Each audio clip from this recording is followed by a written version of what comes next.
Terry, could we ask you to give us our invocation, Yes. please? Our Heavenly Father, we thank you for this day you've given us. We thank you for the time to come together with fellow citizens to look into what the development for our special town should be. We pray for Kyle and his family and the loss of his grandfather. These things we ask in Jesus' name. Amen. Amen. Thank you, Terry. I pledge allegiance To the flag of the United States of America and to the republic for which it stands, one nation, under God, indivisible, with liberty and justice for all. Thank you, Terry. Thank you, Rich. Ladies and gentlemen, thank you very much for your interest in what goes on in the city and for being here at the September 9th Planning Commission meeting. We have one man down, but we have a quorum, so this is a legal meeting. Today we have 5 things on the agenda, and but before we get to the agenda, what we'll do is we'll ask our Madam Clerk to do a roll call, please. Mr. Hall? Here. Mr. Merritt's absent. Ms. Powering? Present. Mr. Stryker? Here. And Chairman Riga. Here, thank you. Did everybody get a chance to review the minutes from our last meeting? All right, very good. And I'll either ask for a motion to adopt or changes. Make a motion, we adopt. Okay, can I get a second, please? Second. Very good. Can I get a vote, please? Brilliant. Mr. Hall? Yes. Ms. Powering? Yes. Mr. Stryker? Yes. And Chairman Riga. Yes, and thank you. I really do like the new summary that you've been putting together.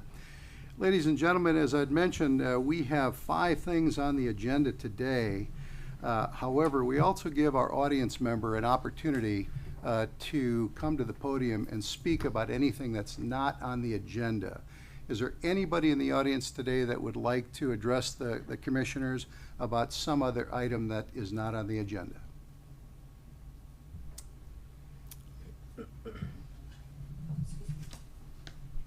Pat, how are you? I'm good, Mr. Reed, thank you. Oh, good. Pat Riga. Jeez. That's okay. Yeah. Hey, you all I'm had. widowed. Hey, listen, we got married yesterday. Somebody- No, just a joke. Just a joke. Pat Fosick, 1344 Stratford. Just a question, I wasn't able to attend the last meeting, but I did watch the video and then I also read the minutes. I recall, let me put my glasses on. Oh, the development for the U-Haul company on Highway 98 on Tyndall Parkway. Yes, It's in ma'am. the CRA area. Yes, ma'am. And the commission said that, you know, because of that, there's all these other requirements that have to be met, parking requirements, building, roof lines, all of that stuff outlined Yes, in the ma'am. CRA. Yes, ma'am.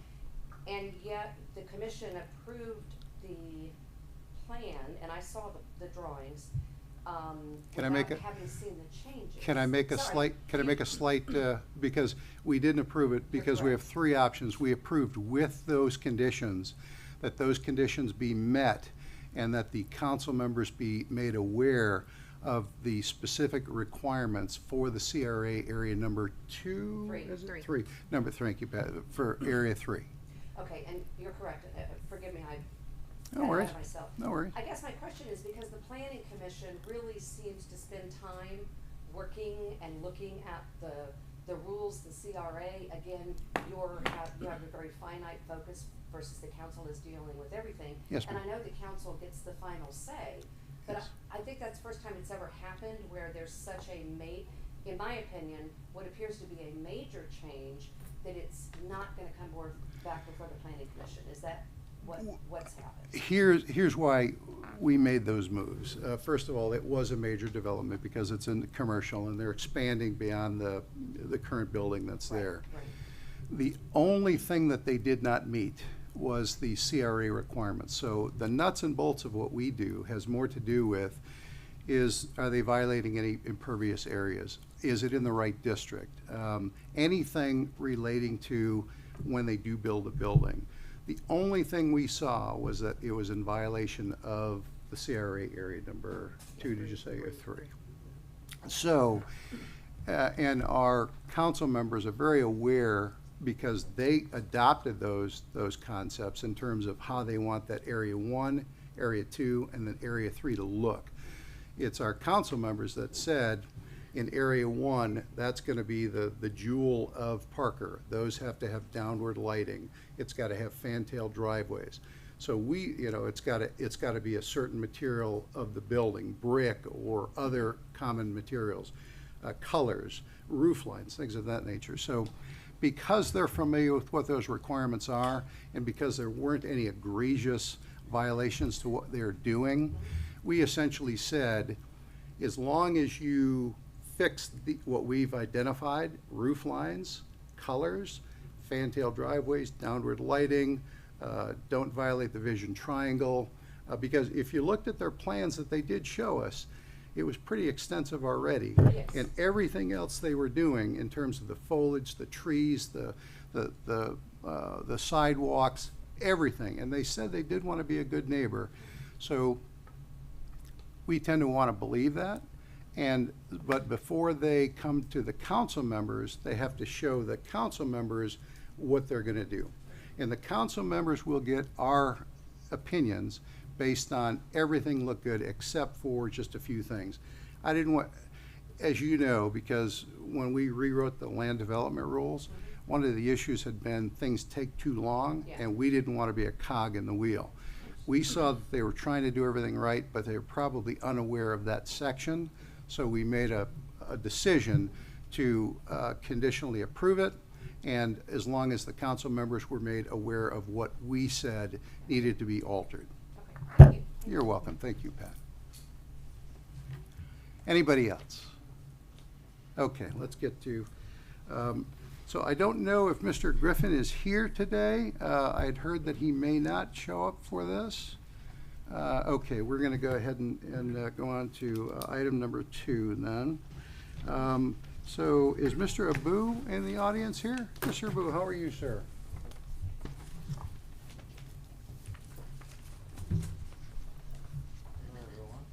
Hello, Mr. Abu, would you do us a favor? Go ahead and state your name so that we can capture it on the camera as well as our clerk can capture it. And then if you don't mind, I know it's been some time since the last time you were here. So if you'll take a few moments and give us a brief summary of what you're doing, that would be much appreciated. Okay, my name is Omar Abu. I'm the owner for Ayala Property, LLC.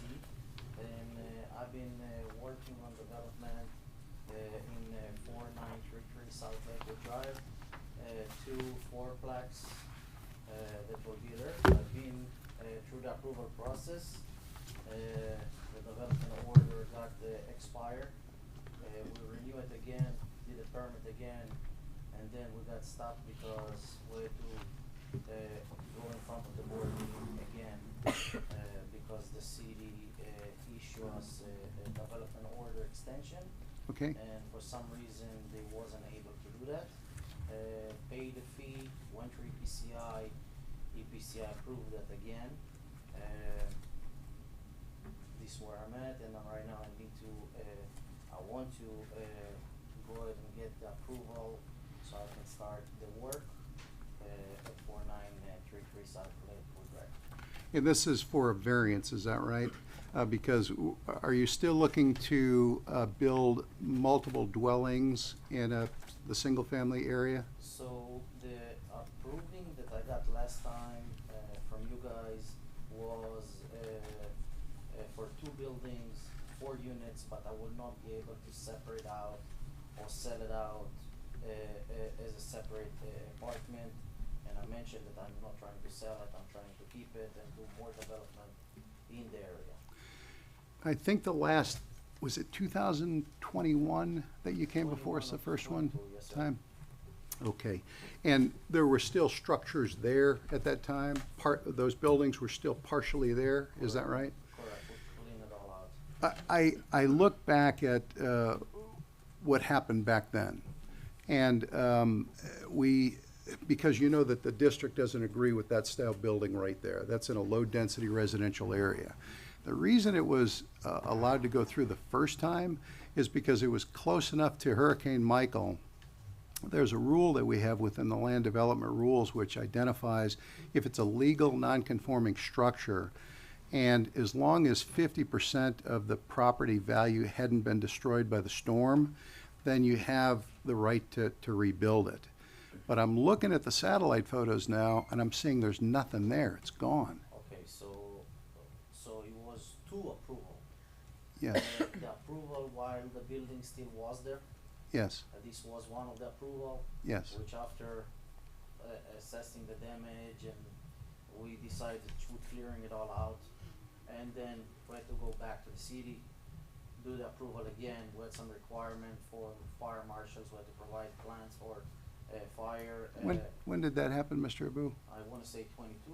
It was 2020. It was early 2023. Okay, very good. The development order dated in March. Okay, And I was tied in a project that I did on Panama City Beach and Springfield, and money was tight in different projects. mhm, And I was going to start, I have all the team, the contractor, everything, and got to a point where I was in the state, came back from overseas, and wanted to start the project. And all of a sudden, I getting a call from EPCI, understanding that I have to renew my permits. Yeah. And went through the process. because they had all expired, is that It right? was being expired. Yes, sir. Correct. And went through the process again. They told me that I have to go to the city of Parker, redo the development order, the development order extension. Came over here, redid the application, paid the fee, took it to EPCI. EPCI spoke with the Parker office over here. They issued me the permits again. I called my engineer, which he been with me the entire process, to stake the ground that we're ready and everything is ready to move. We did that. I'm getting a call from the code enforcement a week later. Are you guys not supposed to do that? Like, why we're not supposed to do that? We went through all the channels that, we had to do, and they mentioned they wasn't supposed to, giving us the development order again. I had to go through I have to come through this process again. Yeah, and that's because everything had expired and so much time had elapsed, and then we have to look at the project again today, based on today's credentials, based on what's going on today. And the land development rules have actually, were rewritten in 2022, so they were probably a little bit more lax back then. But one of the things that was peppered throughout the land development rule is the concept that we don't want to do any harm to your neighbors. So being in and now we also have a situation, there was even a special session by the state in late 2024 and early 2025 that ultimately specifically identifies that municipalities must be true to their districts or figure out ways to eventually get to the point where through attrition those districts become pure.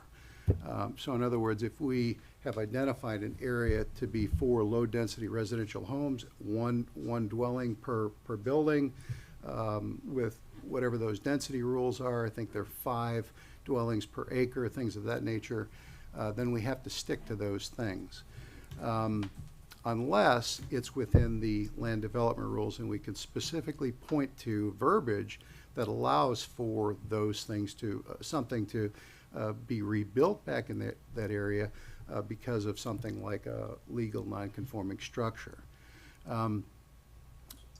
What we relied on the first time was because that structure was still there and an engineer our engineering company had said the building was not damaged more than 50%, we could then refer to the verbiage in the land development rules and specifically say, you can use the council, we gave advice to the council members that they could use the legal non-conforming structures rules in order to rebuild this property. And then I think they gave you the green light to do that. But again, that was about 4 years ago. And so now we have the added pressure by the state, and they do harm municipalities. And then we also have the issues relating to the same thing that applied 4 years ago doesn't apply anymore because now we've got nothing but dirt. Before we had a structure that we could ultimately rely on. So we're in kind of a tough situation at this time. Structure was gone by the time. Correct. This Yeah. development order was issued in March of 2023. Okay. It was after we were adopting the new LDRs, Yes, sir. and it was after the structures were gone. Yes. I just want to add to the conversation, a couple things. He did mention the projects that he had going on during that time. minutes prior to receiving this development order. So, from a financial hardship standpoint, he had to focus on those. I see. And it was on me that I allowed them to lapse. I should have been more engaged in helping him to know when it was time to file an extension, and I didn't do that. That was a simple mistake on my part.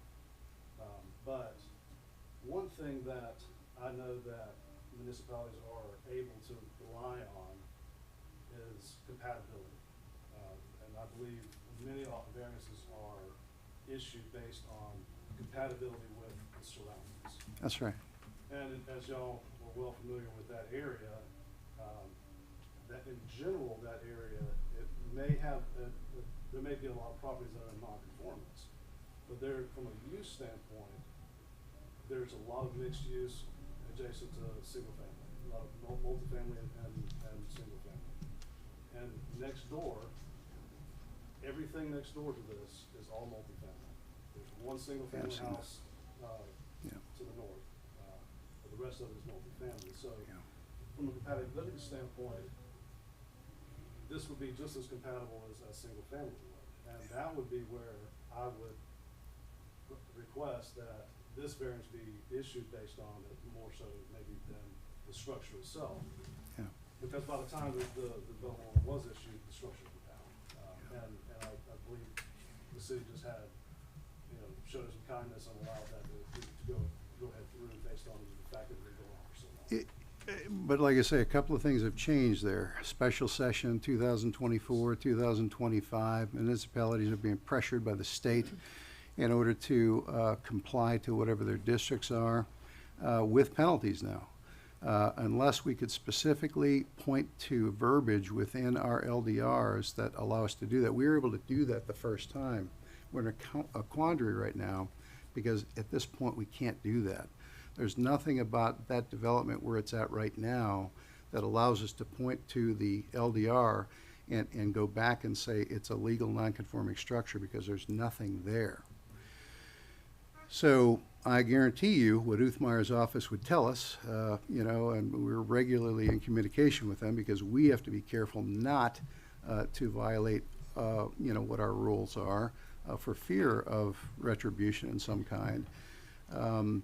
They would probably say, is there a reason that you couldn't build single-family homes where you were going to put those duplexes? Is that a possibility? What would be required of him what process would he have to go through to build single family homes there? Would it just be two single-family homes, or how many, is it one parcel of land? It's one parcel now. Okay. You would have to divide the Is it two? two parcels? One- Okay. I'm sorry, one per building. If you wanted to build a home on each parcel, you could. The density rule right there is you need to start with at least 0.2 acres.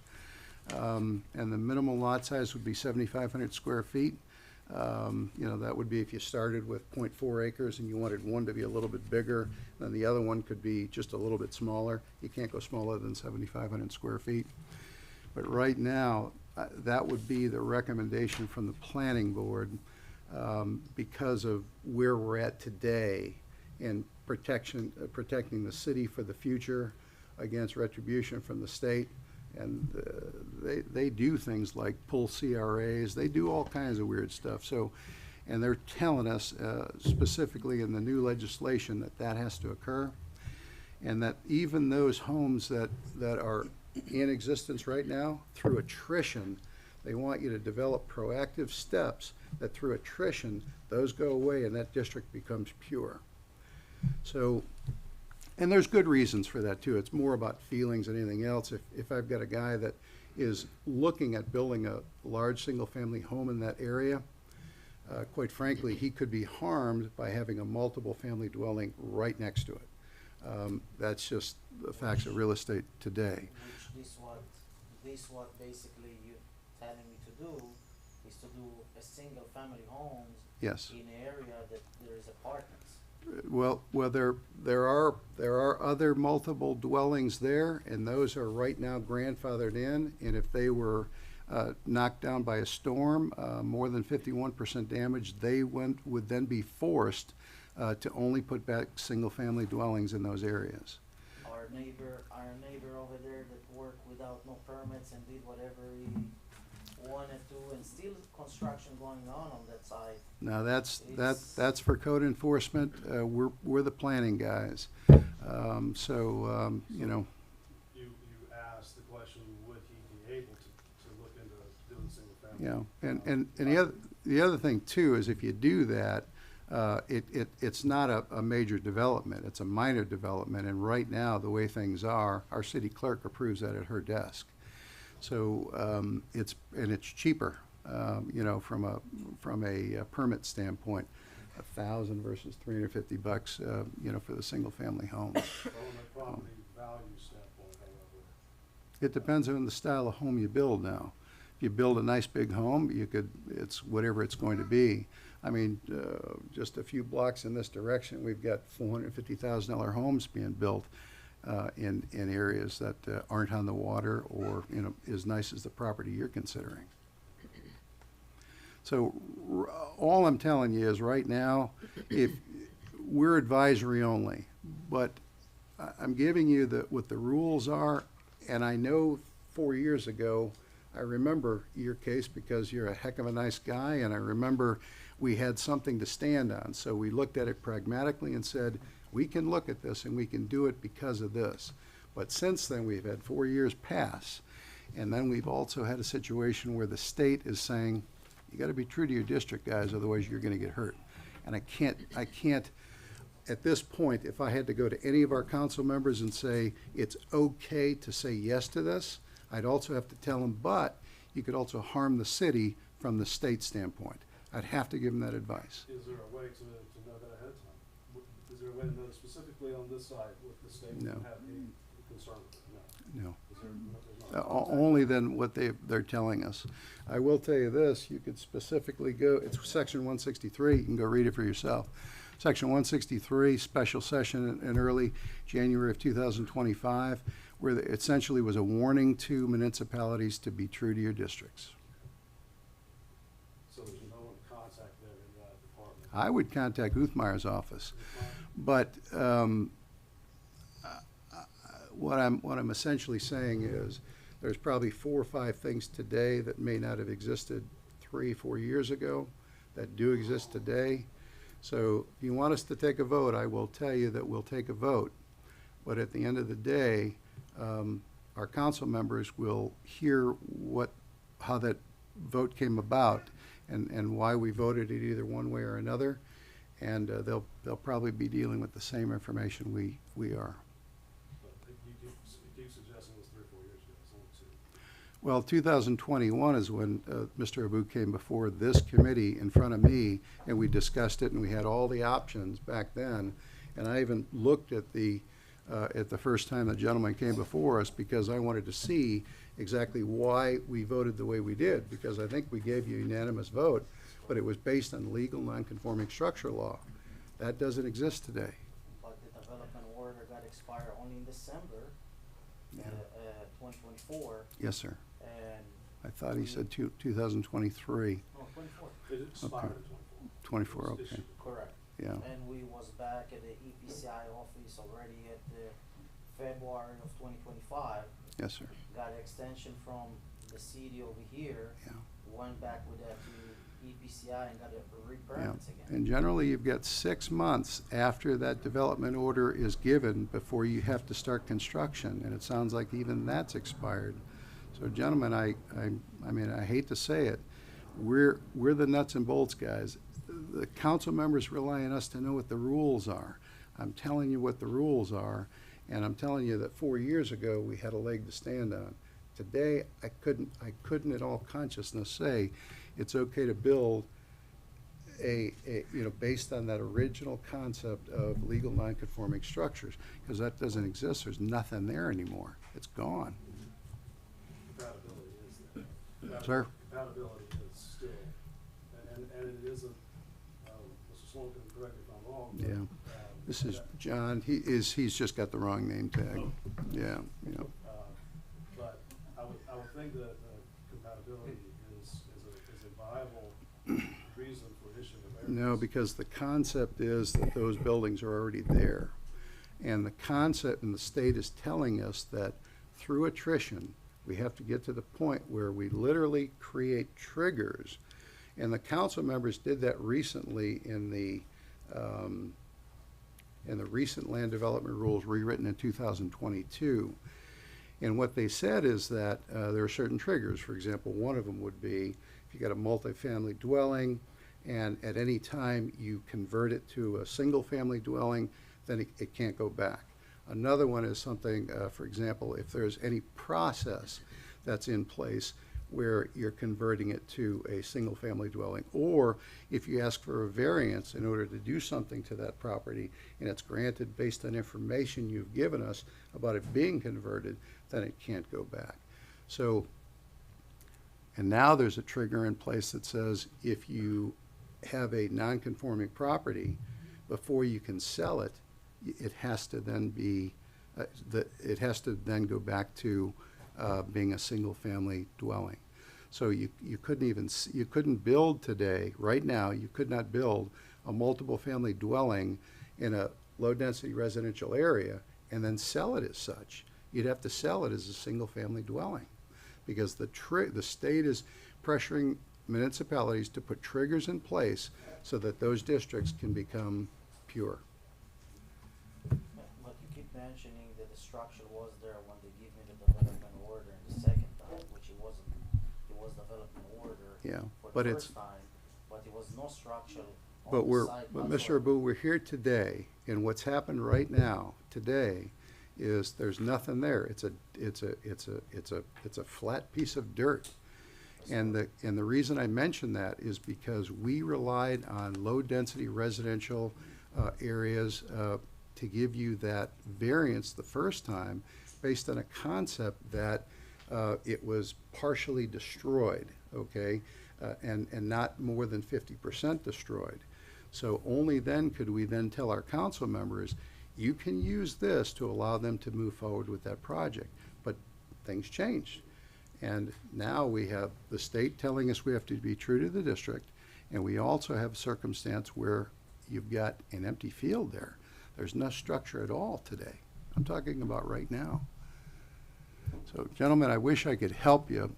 I could recommend only that we have to be honest with our council members because they expect 100% of that from us. And at this point, that low-density residential area was designed and created by them. It's on that map right there, and they expect us to stick to those rules. So that's essentially what we're doing here today.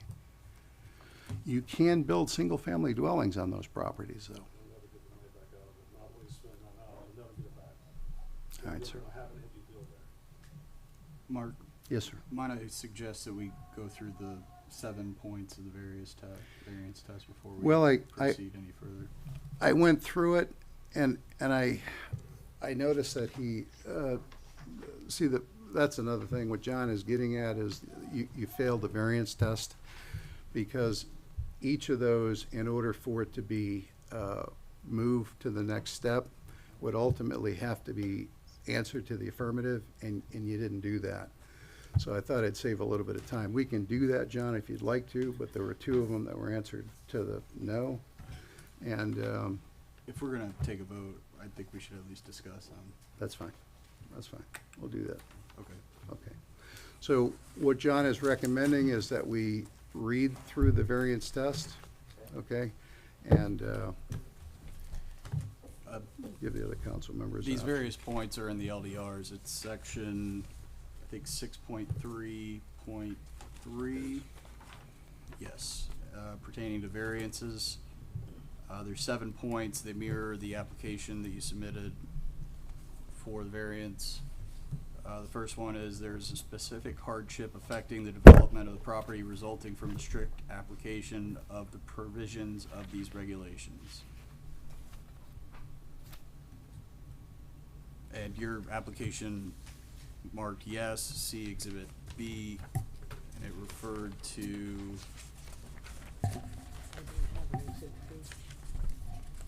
Are you talking about recent application?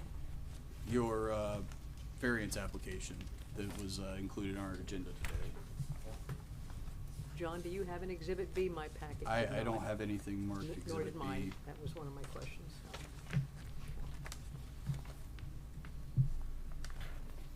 So I guess, can you tell the commission how, or I guess identify what specific hardship affects the development that would result, or what specific hardship on the development would result from the strict application of the provisions of the LDR that designate this as a low density residential land use district?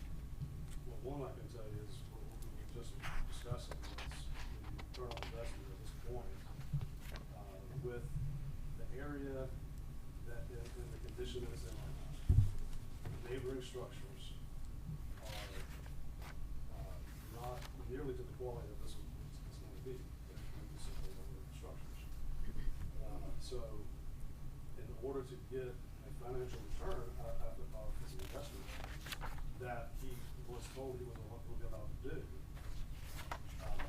it's only been about time has passed. The hardship was the financial problems that he ran into on his other projects, and which delayed this. And by a simple clerical error, we failed to request the extensions. That's a pretty significant hardship, I would suggest. Okay. Okay, moving on to number 2, the hardship is not a result of actions of the owner and is not based solely on a desire to reduce development cost.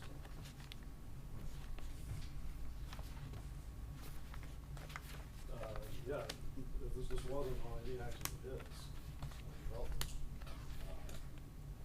Time lapse, that is the only reason why it didn't happen in the correct amount of time. And again, the financial hardship she ran into before. And if we're not trying to lower the development cost, we simply build something that can go there, that he can actually get a return on his investment and put money into the city to do some improvements. That's one of the main goals. I think one issue that Mark previously identified is that on your application you marked no, and generally you would expect a successful application to be marked yes through all Maybe questions, but maybe- I could see potentially how that could be I think that was just a misreading of maybe possibly what sure. the proper answer to the question was.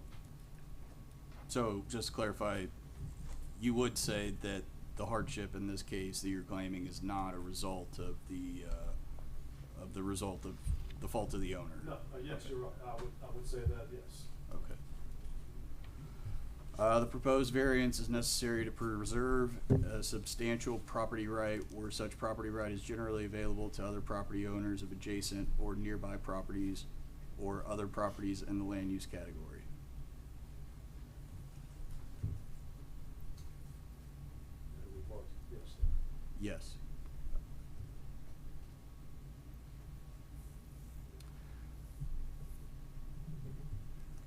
Number 4, the proposed variance will not materially increase congestion on the surrounding streets, increase the danger of fire or other hazard, or otherwise be detrimental to the health, safety, or general welfare of the public. And I think you can tell there was an explanation that it will not, that should have been marked in the affirmative. It's clear, it makes it double negative there. Sure. Actually, once of the requirement that we had before we got the development area the first time after we got the verbal approval was to prepare additional set of plans with the BNC fire marshal, BNC fire. So obviously it's gonna be more expense on our side to be able to get the development order and proceed with the build out. Okay. And the other two were marked in the affirmative too, so.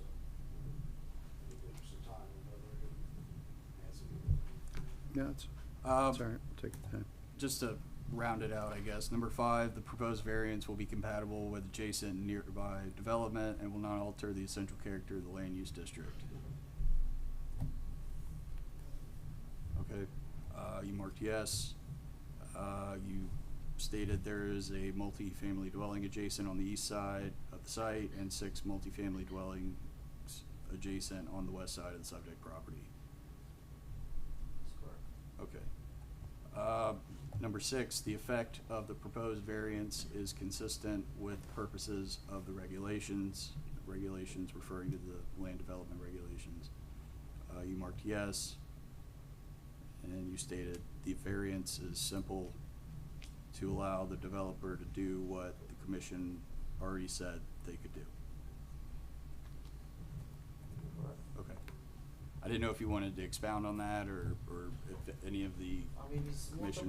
multiple things that been mentioned to me that from financial standpoint and investment standpoint that I require to do, which one of them was to maintain the trees for 3 to 5 years in the property, and the second thing is that I would not be able to separate out, which would require me to go back to my architect, my team, and have them create a new set of plans and change some of the things that's supposed to be done. So I did it on my end and pay all the fees that for all the team that before we got here, and agreed to it and commit to it that I will do whatever they require me to do. So it was a lot to the process. I've been here for the past over 5 years now, and been going back and forth, meeting different people that wasn't here today, people that was here in the past, and I just, want to be able to proceed with my project. And just wanted to, I didn't know if y'all had any questions or anything. Okay. Well, I don't think it's consistent with the regulations. Because the regulations completely, that's a different district. It would have been consistent with the regulations if we could still stand on something within the regulations, but like I say, the time has changed, so I'm not sure if that's accurate, but just my thoughts. It's not like something new that we approaching you in the first time. We've been through the process before and went through every channel that was supposed to on our end and your guys' end, and we went through all the above that been asked from us, from the city of Parker, EPCI, engineer, architect, fire people that on our side that we had to commit to be able to get from them set of plans, etc. And it's something to stand on. It's not something that we showing for the first time and showing you a set of plans that Very never good. saw before. And Understood. And this why I think, as far as the regulation that you're talking about, that the state came up with, it's not something that we didn't have the set of plans Yeah. and development order before that, and the extension just never been made at the proper time that it was supposed to be made. But when we find out that it's been expired, you can see the date, timing, where we approach the city of Parker numerous times, and not always the people was in the office, so we had to show up, boots on ground to be able to get the proper paperwork to be able to proceed with EPCI, and we did that. And we got pushback and pushback and pushback, and we're here today. Yep, And- Mr. Abu, like I say, things change over time, though, and the rules change since the first time, and then the other things that happen is all that time is elapsed, and then there's the new rules by the state. So we have to operate in today's environment. So anyway, did you want to go through that last one, John? Yes, the effect of the proposed variance is consistent with the comprehensive plan. and you marked yes, the comprehensive plan allows for medium-density attached dwelling units. It doesn't. The comprehensive plan is very specific about, It's not. you know, low-density residential areas. Okay. So, anything else, gentlemen? I'm gonna, I'll ask for a motion. Your motion is, you have three options, to either approve this and move it along to council members to approve with conditions, or to deny. So I'll ask for a motion. The chair cannot put a motion I'll on there. make a motion, we deny the request. I'll look, Based on the comprehensive plan. yep. I'll look for a second, please. Second. Okay. Madam Clerk, will you take a vote, please? Mr. Hall? Ms. Powering? That we motion to deny? Yes. Yes. Mr. Stryker? Yes. And Chairman Rita? Yes. Gentlemen, I'm sorry for that, but like I say, we're kind of the nuts and bolts of the rules, and our council members ask us for specificity, and that's what we have to give them on a regular basis. So thank you for your time. Now, there's one good thing, and that is that we're advisory only. You can still bring this before the council members, but they will hear, they'll see this video and they'll see what transpired. So they are the governing body. They have the option to overturn that and move forward. So however you want to play it is entirely up to you. Thank you so much. Thank you, Mr. Booth. Very good. All right. Mr. Bodiford, application for a development order. Yes, sir. Oh, Mr. Stevens, would you mind giving us your name and your address, Mr. Stevens? And, John Stevenson, 208 Williamsburg Circle in Brentwood, Tennessee. Very good, very good. And if you don't mind, John, giving us sort of a summary of what you want to do with this project? Yes, sir. We're proposing a 12-unit food truck court at 5708, 5710, and the other parcel next door, approximately 2.5 acres we have there.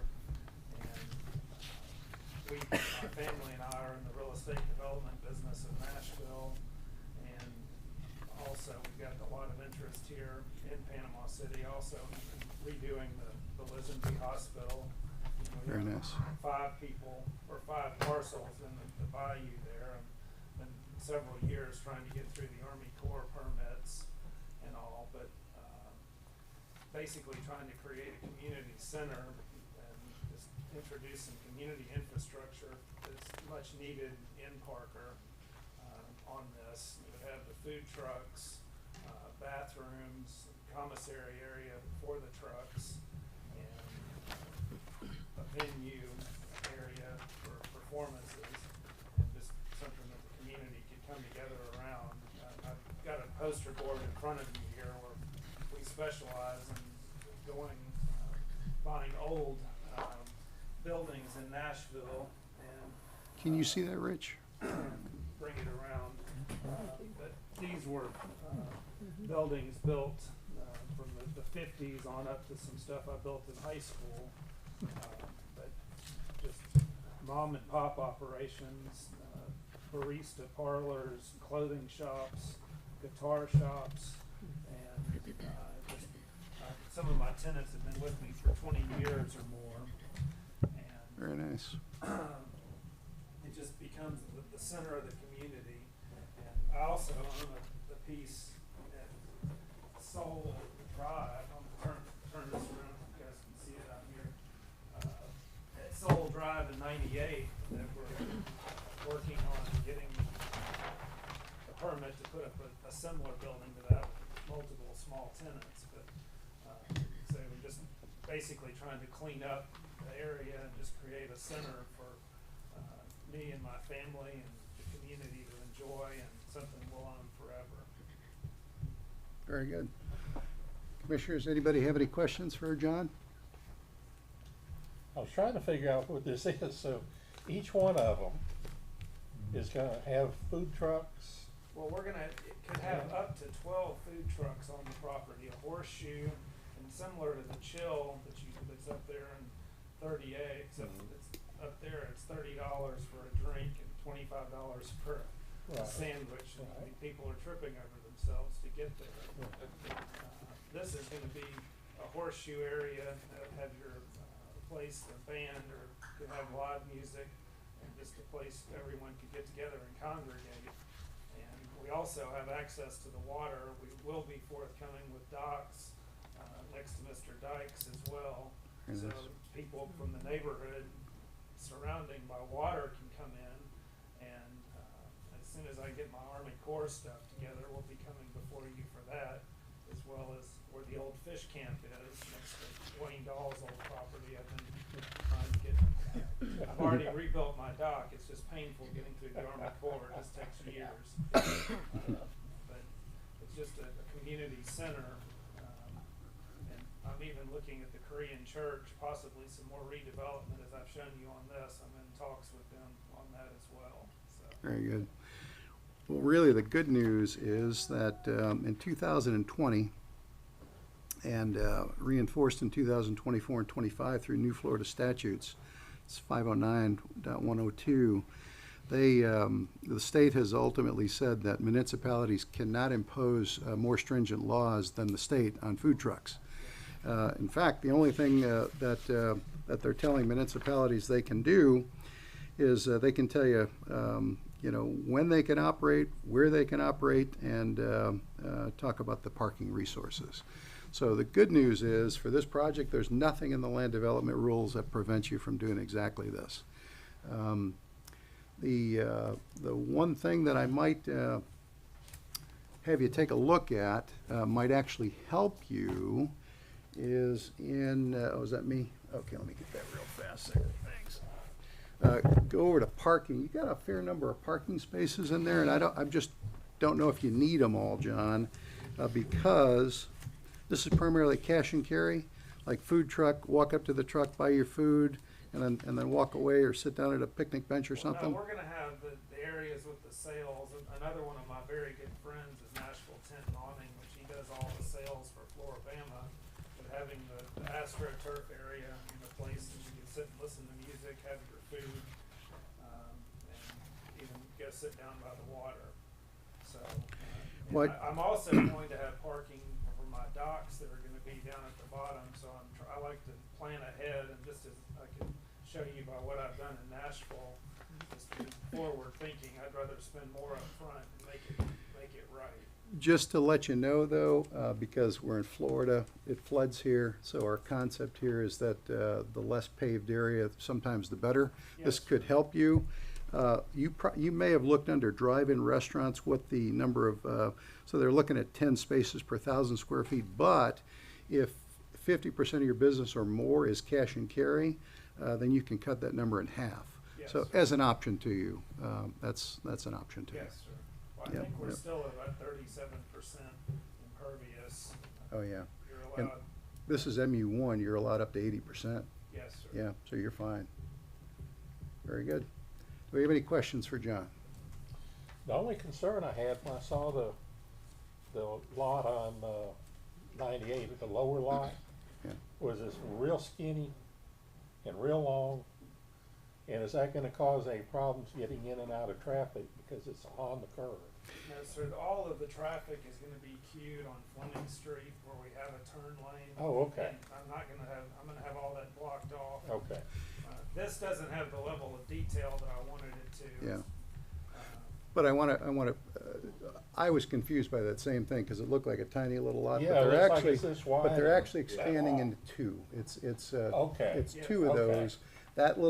That black square right, or rectangle right there, Yeah. that's what we saw, but then they provided this picture, and it's actually gonna be each of these. Yeah, I just looked up that house number on the appraiser's website, Yeah. and it was like, Yes, sir, when you Yeah. turn in Yeah. Fleming Street at the Korean church, That that's, makes a difference. that's where That's all- you're queuing that's up a long in ways and out. down from Yes, where I sir. was looking the entrance way. Very good. So, John, any questions for? If I could just see those. Oh, absolutely. Absolutely. Rich, any questions for Yes, sir. John here? We'll wait until he looks something up before we can.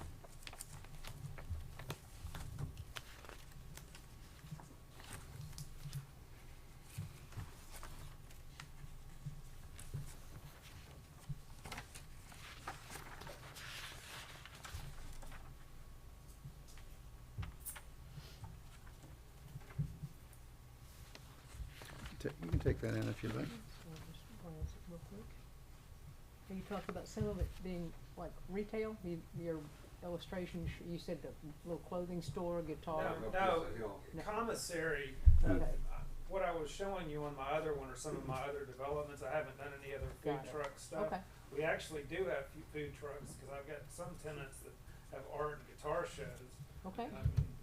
But this would just have more commissary and maybe some refrigeration and some other things to be ancillary to the food service operations, just make it easier for them Okay, thank you. to be Very good. successful. It's mixed use one. There's no prohibitions in that area for things like food trucks. And quite frankly, if you look at the parking requirements, they have more spaces than would be otherwise necessary based on, I think, the type of business that they have. And then these little triangles, those are actually sunshades that you'd put up. Yes, sir. Mhm. Yeah, for the different diners that want to sit in the shade. Very good. John, anything that you, any questions for No for John? questions. Very good. I'll ask for a motion then. We can either approve with conditions, or deny. So I ask for a motion for one of those, please. I'll make a motion to approve it. Very good. Can I get a second, please? I'll second. Okay, can I get a vote, Madam Clerk? Absolutely. Mr. Hall? Yes. Ms. Powering? Yes. Mr. Striker? Yes. And Chairman Regan. Yes, and thanks for improving Parker. We appreciate it, John. Looks like a nice project. Very good. Very good. All right. What do we got going on here?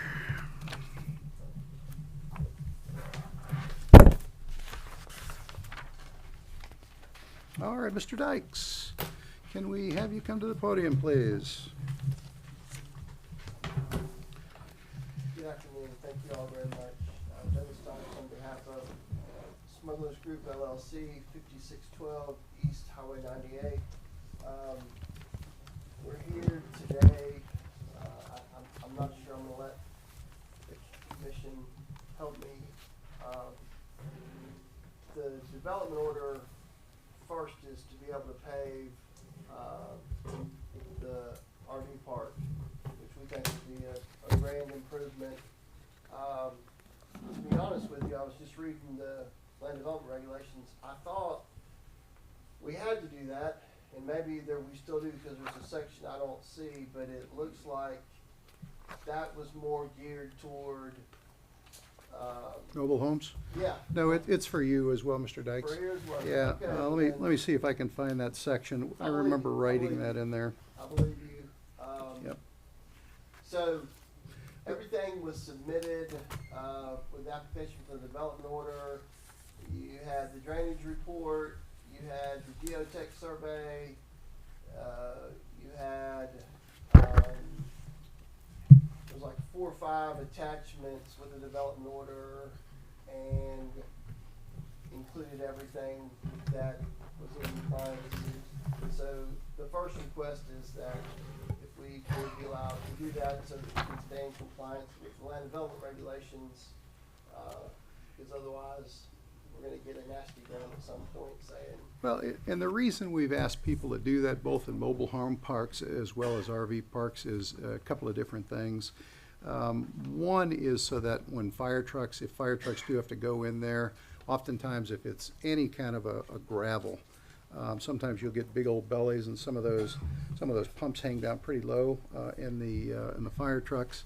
So we asked it for, actually it's mandated for mobile homes by the end of this year, last day of December of 2025. But for RV parks, it is a requirement now for any new parks and any of those that are existing. I don't remember if there's a trigger date for that though, but it is in here that we wrote it in there. So that is an upgrade. Do you remember what the impervious area was for that? We just got this report minutes before we started. We had the rest of your stuff, but do you remember what the total impervious was after the, was it somewhere on that engineering report? I'm looking, and it just so happens my business partner here is about to be worth his weight in gold. He has an undergraduate degree in engineering, so Good deal. I think you can find that fast. Well, I'll tell you what, I don't need to know the exact, do you remember, Mr. Seifert, if it was below 80%? Okay, if it's below 80%, then that clearly meets the requirement. Self-certifying now, engineering total now, we're not paving everything right now. We have plenty of. Oh, here it is right here, I'm so sorry, it's right at the end, 30.1%, so you're fine. Yeah, that's well below what the requirement is. Okay, very good. So, oh, yeah. Chairman, And I know earlier you had talked about dolomite. You told me about that. I did a little research because you spurred my interest. And you're exactly right. The one thing that the council members had said, though, is they wish that everything would go to a hard surface to eliminate some of the dust. And probably for the RVers that are in there, probably are going to be doing better with it. Of course, Terry's laughing because he's a big old RVer, and we've been to some real nice RV parks, but that's going to help. Yeah, asphalt and concrete, right. Part, not to make it devices, you need asphalt, paved spaces, landscaping, 5 acres of water, it's just, there's no reason not to make this pretty. You guys have a pearl back there. That's beautiful. I mean, on the water. I've been to some RV parks that are the jewel of the Nile. They're amazing. And, I mean, your plans to improve are terrific, so. We haven't seen it, but we pulled it out, and I think all the old document was there, we all had it, and, cleaned it all up, cleaned up all the waterfront, and the next thing I mentioned is our dock, which is gonna be probably the nicest dock in the city. Beautiful. That's certainly protected, for sure. Yeah, so, I mean, it really will be. Yeah, protected area, very nice. I wanted to. Please. Well, whenever we get, I don't know if you want to stop, but the dock was one of the questions that we had, and I wanted to follow up. I guess I'm a little bit confused. I didn't realize, sometimes there's a lot of cooks in the kitchen, but I didn't realize that we had submitted our request for development order for our dock. I guess Ingrid could confirm that for you. She looked at a document that led her to believe it had already been submitted. So if not, it does have to be done. Really, it is not? You're correct. Mr. Okay. Riga, that's my question. The agenda states that this is a development order for a dock, Yes. and that's what the itinerary summary says, but Yes. I see nothing to do with the dock. So what are we discussing? Here's the really Is this good thing is, there was this, was Ann given this? Okay, it was late, Ann. Okay. This packet here was So it's given to not us for a kind of dock, late. it's for the RV park. It's The for, agenda needs to we're gonna be- talk about both, is that right, Mr. Dykes? Yeah, we're gonna talk about both, but right now, we have the council members chose in the 2022 land development rules to ask that mobile home parks and RV parks, eventually, all their roadways are owned by them, maintained by them, have to be 22 feet wide, and ultimately are a hard surface. So he's essentially saying, I'm complying with what your rules are. So he's doing that right now, and that's fine. But I understand where you're coming from, Ann. It's, the information you had was about the dock. Mhm. Yeah. So for, the agenda really should be corrected to say that this is a development order for the RV park? And a discussion about a dock? Well, the or- council, the council member, quite frankly, the paving, didn't necessarily have to come before us. That could be Okay. something here, but the dock, because that's a major development, did have to come before us. So I think Mr. Dykes is simply telling us about it. Thank you. But it is a requirement in the land development rules that RV parks and mobile homes eventually have all, hard surfaces, Thank you. particularly for fire prevention and all other things. So that's fine. And we don't need to vote on that, because quite frankly, that's a requirement in the LDRs. I think what Ann is saying, Mr. Dykes, is that we reviewed the information regarding the docks. So would you mind telling us a little bit about that project? The docks have been in work since 2022, and Mr. Cypher's been involved with it, and Ms. Bethany from Cypress Environmental has been involved with it. What I thought was, once we finally got our Corps of Engineers permit, we could come down and apply for a city building permit and we could go. We already have our FDEP permit, and it's gonna be a 40-space dock, to complement, hopefully, the RV park in a very, very nice way.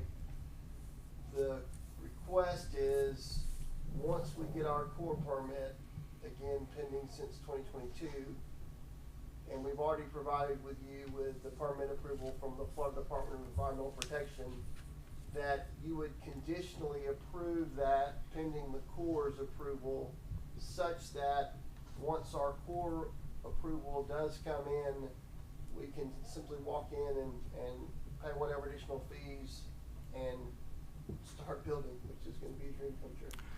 And we can do that, Mr. Dykes, because this is similar to the last project where there's nothing in an MU1 district which would prevent you from building a 40 slip dock. The only thing that we had to make sure of is that, and I'm sure you would too, knowing what you do for a living and your partners and everything, that if it's a navigable water, it becomes federal. So ultimately, U.S. Army Corps of Engineers have to approve it. You've already got your Florida Department of Environmental Protection permit, you say, so that's good. You know, by the way, they've kind of helped with that a little bit. In waters such as yours, you may not have had to go to the Army Corps of Engineers. You could have gone through the state programmatic generic permit because they work together. The Florida Department of Environmental Protection and Army Corps of Engineers, they work together now when it becomes federal because it's navigable waters, so that one permit would solve both. Something to look into, but it sounds like you're already on the track to go to Army Corps of Engineers. And then the DEP, because they oversee the ecosystem when you're putting the pylons in and everything. They're the ones that are gonna look at the turbidity of the water and make sure if they see a manatee, you have to wait 30 minutes before you keep pounding them into the ground. And they're concerned about turbidity because shellfish live out there, and beyond a certain level, they tell you to stop for a little while until it kind of calms down a little bit. And you guys are using a marine contractor for the whole It will be. project? It's Okay. most likely gonna be Shores Marine Construction. Yeah. They're local and they do a good job, and they just do like it. Good deal. And are you guys going to be part of that Clean Marine program by any chance? It's voluntary. Once we get the permit, the core permit, we will look at that. Yes, ma'am. There are benefits, for a marina of this size. Yes, to be ma'am. part of that program, Yeah. so we will look at that. But under 50, it's not necessary because the trigger is over 50 or boats. It's not necessary for any size marina, but it is something you get discounts like release fees, for, so it is something that they're gonna wanna look at. Not maybe I missed. The Clean Marine program is voluntary, but the pump out requirement is part of the Clean That's Marine. right. That becomes necessary over Well, that's- 50 or over 26 boats and over 26 feet of length. It's not necessarily, a requirement, based on the size of a marina, Liveaboards. but it is required, but for this particular marina, it is a requirement. Okay. And that's really just based on, the type of marina and the, water quality testing. Okay, very good. And, so we will have a sewage pump out at this facility. Oh, you will? Yes. Outstanding. That's actually going to help your neighbor down the way, because I think the feds say if you've got one within 2 miles, then you don't need one. You could still be. Pier 98 doesn't have one, so that's what I mean. You're going to help them. By having a pump out, you're going to help those guys. Very good. Ann, please. Question for you. Will other boaters that may not have a vessel that's seaworthy to go 12 miles offshore as required, can they do a paid use of that same sewage facility? Wonderful. Thank you. The one that think you're out there right now is putting it for about 5 That's what I'm talking about. Obviously, the folks that are tied up to your dock would be using it, but Barnacle Bob moved on, thank goodness. Barnacle Bob replacement. thank you Yeah. very much. We'll have that discussion. And the only final thing I have, you may have seen, there was a new concept that hasn't made its way completely to Panama City and Parker yet, but it's coming. So that is the RVs we have brought in, we have 2 of them there now. And in order for us to accomplish our dream of selling those to the general public, we must be a licensed RV dealership through the state of Florida. So in addition to DEP permitting, we've also been trying to go through the Florida DHS&B permitting. And the long story short is, they have told me that we need a letter in essence saying that within our RV park, we can have a little office there in one of the RVs that will be our sales office. And I've read through the land development regulations pretty tight. We are MU1. We are a licensed RV park. We are doing within our zoning. I do not see any prohibition to that. Assuming I've read it correctly, we need something from Planning Commission or perhaps Kevin, I'm not sure who it would need to come from exactly, but that basically says that we own and operate the RV park at 5612, and you're aware of our intent to sell these and that we're in compliance with the LDRs and our zoning. Mr. Dykes, I think there is a prohibition against, in MU1 and MU2. We just dealt with In that. that CRA. In the CRA. In that yeah. CRA, I think. And, I believe it might be mobile home sales and manufactured housing. Not Not necessarily RVs? RV. Not I RVs? I would like to check though. Okay. I've You read can't have in- auto sales either. Yeah, yeah, motor Go to vehicle sales. the prohibitions, which is at, let's see. Go to the MU1 and MU2 districts, and when you go to prohibitions, it specifically prohibits mobile home sales and manufactured home sales, but it is silent as to RV sales, and that is at 4-6,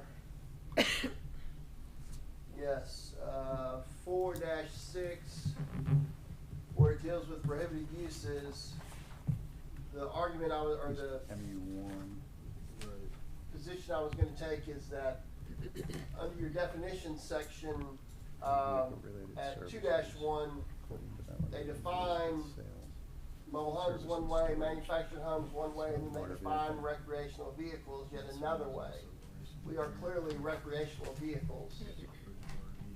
So, If I- are you, That would be like Vehicles? that would, What are you doing until they sell them? yeah, that's, tell you what, I didn't see that on today's agenda. Can we get back to you on that? Because there's some weird language in here that could be interpreted a couple of different ways, and we have to make sure that we understand the intent. Yeah, get an opinion from Mr. Slaughter. I think we also need to look at where it says is permitted too. Yeah, yeah. So, let's go ahead and we'll, if you want me to come back, just tell me. on that, let us do that, only because there's some weird language around motor vehicle sales and RVs with a motor vehicle. It's considered a motor vehicle sale under And his prohibited won't be use. motorized. Yeah, ours have no motors. Oh, okay. They're hauled in with. Oh, trailers. Right, it's. an Can't, RV like with RV a- trailers. Yes. Okay, very good. Yes. All right, let us get back to that because Okay. that wasn't part of what we were I'll given respect packet. that. I wanted to just, while I was here, but I can come back and then, just to conclude, do I need to do anything else after we get our core permit to start running our dock? Do I need to go before the? You have to have a building permit from Ingrid. Okay. And the council members will have to go ahead, and because it's a major development, so they'll have to approve it, and then you'll get a building permit from Ingrid in order to proceed. Okay, do I need to come back? Not to for planning. Council meeting or not necessary? I think they usually like somebody to represent, you know, Absolutely. what it is they're Yeah. gonna say. We will have someone here, I just, when Yes. does Yeah, that- because that's a major development, our council members will have to go ahead and review that. I'll have to let you know. But they're, You'll let me know when? so what I'd like to do is, again, let me give a summary here. 40 Slip Marina, there's nothing in the land development rules which preclude Right. Mr. Dykes and Mr. Right. Seifert from building that. You know, in terms of the paving, we don't even have to vote on that because it's not part of this project, the major project, especially since we required it. So what I'll ask for is a motion to approve with conditions, or deny the marina project.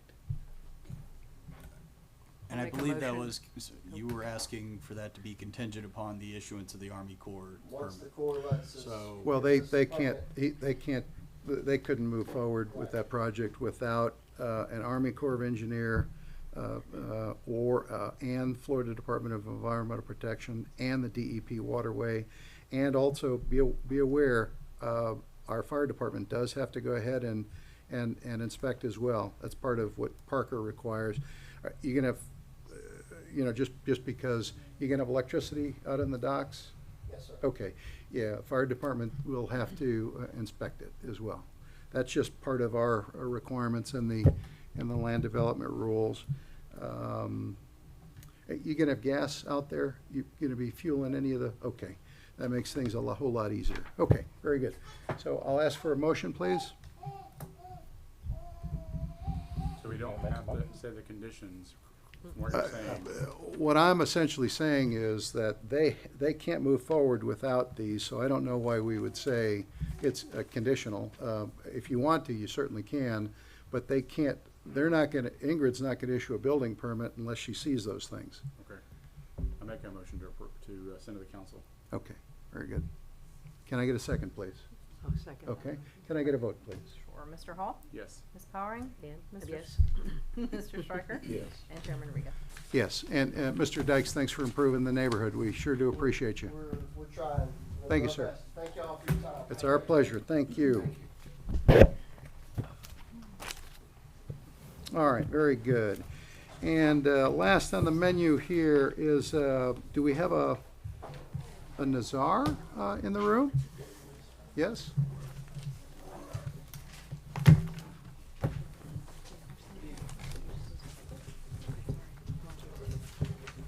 Are you Mr. Nazar? Yes. Mr. Nazar, could you go ahead and state your full name and Michael Nassar.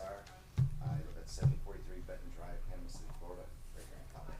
Very good, thank you, sir. And could you give the council, or the commissioners, sort of a We'd like- summary of the project? Yes, project is at, right on Kimball Parkway, Mhm. and it's right next to the donut hole. We are asking for permission to open a mobile home dealer.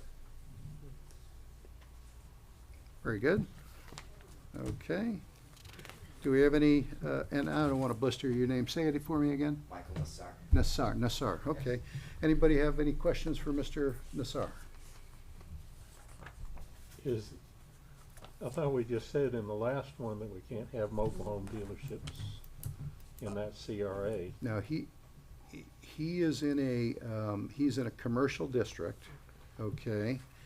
And let me ask. That is in the CRA. CRA. 4490 East US 98. Yes. And are you actually going to have mobile homes on site as 4 models there. 4 models on site? Yes. Okay, It's a large lot. okay, There's already an office building there. okay, very good. And that was area 3, Terry? Someone down south, which is a 3 or 2. I. This is don't 1. recall, yes. Yeah, I can't see that well. Oh, It's, It's right next to the donut hole. it's 2. Leon's What donut. road is it next to?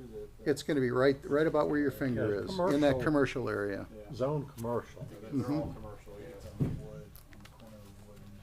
I don't, I think that was under the CRA, but I'm not 100% sure. it is, but I don't think the CRA precludes mobile home sales. Terry, let me confirm it real fast, okay?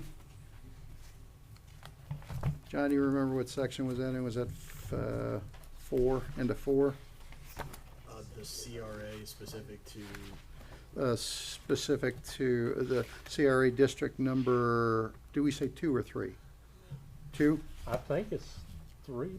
I don't know. let me It does say confirm it. up there? Okay, so that is, This is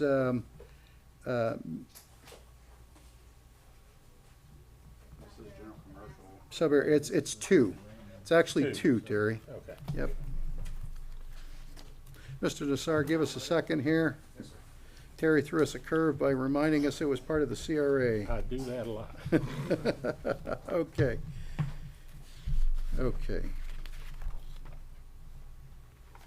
Here it is right here, John. I don't think there's any. Let's see.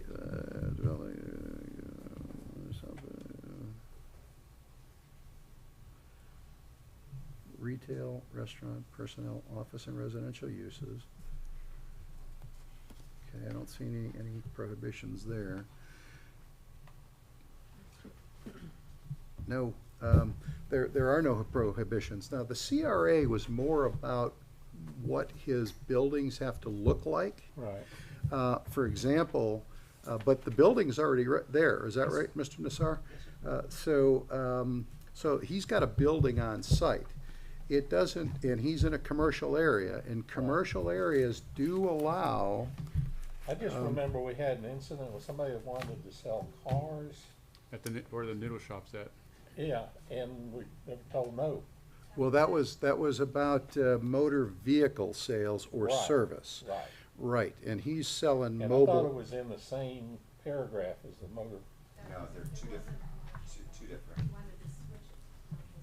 Oh, that's right, it was right beyond the commercial. That's right, That- that's that one- good memory, Kim. There's Yeah. that green spot right next to the red, that's. Yeah, That's where it but is. he's That's in where that he's one in a is. commercial area. He's in commercial. And is, in my opinion, there's nothing in the CRA that John and I just read through that would prevent him from doing that. Yeah. That's CRA area two. Right. Okay? It's more about the building that's there, and his office, and there's nothing, and in commercial, when you go to commercial, there's nothing, there's no prohibitions in commercial, other than high-end, like extensive manufacturing. So when you get to commercial, it's really just about low-intensity commercial development. Allowable uses are there, all low-intensity commercial activities, where he can get an occupational license for. Shopping centers, public and private, office buildings, complexes, public institutional uses, educational uses, things of that nature. And if you continue on, there's no prohibitions there. So, any questions for Mr. Nassar? No. Okay, very good. Mr. Nassar, so you're gonna, where are you gonna put those four models that? There's two in the back, you can put them behind the building. Yes, sir. Three in the front. Two in the back, three in the front. Okay, very good. Let me see if I got any notes written down here. Yeah, and he's definitely commercial area there. Yeah, this is own commercial. Yeah. It was just the intent of that area to be a mixed use and not intensely commercial. Yeah. So will you, a little bit about that, so will people come and buy those models that are on that site and then hook a truck to them and take them off of there? Yes, sir. So you'll have that kind of operation going in and out of there. We You got won't be plenty of doing room it- to, We won't be doing it when Tyndall's getting out or going yeah. on the track. And you're, When he, I know the murderers going over and coming because I take my kid to Tyndall Academy. I got you. Okay. And then, so, you can clearly see, they're just on the, south side of East Bay Flats, or, west side of East Bay Flats. Thanks for all the pictures. And that building, the brick building with sort of the metal roof, that's where you're gonna be in your office? Yes, I'm renting it from the Vietnamese shop. Okay, very good. Very good. Okay. We have no more questions for Mr. Nassar, then I'll ask for a motion to move it along. So once again, just as a summary, I don't think there's anything in the land development rules that would preclude Mr. Nassar from having that type of a business in a commercial area. And the CRA Area District 2 is more about the building that he's gonna occupy, not, and there are no use restrictions for that CRA. There are also no use restrictions in the commercial area, no prohibitions that have been listed. So what I'll ask for is a motion to either approve with conditions, or deny. I'll make a motion to approve. Very good. Can I get a second, please? Second. Can I get a vote, Madam Clerk? Yes, Mr. Hall? Yes. Ms. Powering? Yes. Mr. Striker? Yes. And Chairman Regan? Yes, and, make us a nice business over there, Mr. Nassar. Appreciate Thank you. you very much. We appreciate you. Where do you get the letter I mean, you do have to get a business license now from this young lady right here before you can proceed. And from? I need that'll, a letter for the state that says that you guys approved, that's why well, Well, it's gotta go through- it's still gotta go, we are the commissioners, the council members. Young lady back there is one of our council members. We had one up here. It still has to go through them, but they will watch this video and they will hear what we had to say. And then you have to get an affirmative from them as well. But they listen to what we have to say, you know, in terms of the research we've done, and they'll vote accordingly, or whatever their belief is. So I'll just keep in touch with that. Yes. Okay, very good. Thank you very much. Thank you. See you. All right. Terry? Oh, wow. Yeah, I'm sorry. What time is it? 6:30? Sorry, I gentlemen, got, ladies. just general inquiry, if that's Yes. okay. Please. Mr. Santoro's place, what is the status of that? I have heard that that project is either delayed because he may have pure hearsay, no fact, that he may have just delayed due to perhaps, you know, the conditions of the environment right now, funding, things of that nature. I've only heard that. Don't even know, couldn't Yeah, even tell you I who I just heard. didn't know, I just. Yeah. Anything else, Terry? No.